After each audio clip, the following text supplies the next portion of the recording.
Dear Lord, as I rise into a new day, I ask only this. Go before me. Step into every room before I arrive, and speak peace into each moment before I even get there. Prepare the path, even the parts hidden from my view. If I grow weary, be my strength. If I feel lost, be my compass. And if I'm uncertain, let your presence be my confidence. Let my thoughts stay steady, my heart stay kind, and my spirit stay anchored in you. I don't need to know what's ahead, Lord. I just need to remember that you're already there. In Jesus' name, amen.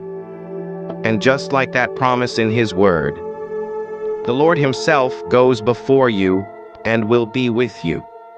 He will never leave you nor forsake you. Deuteronomy 31:8.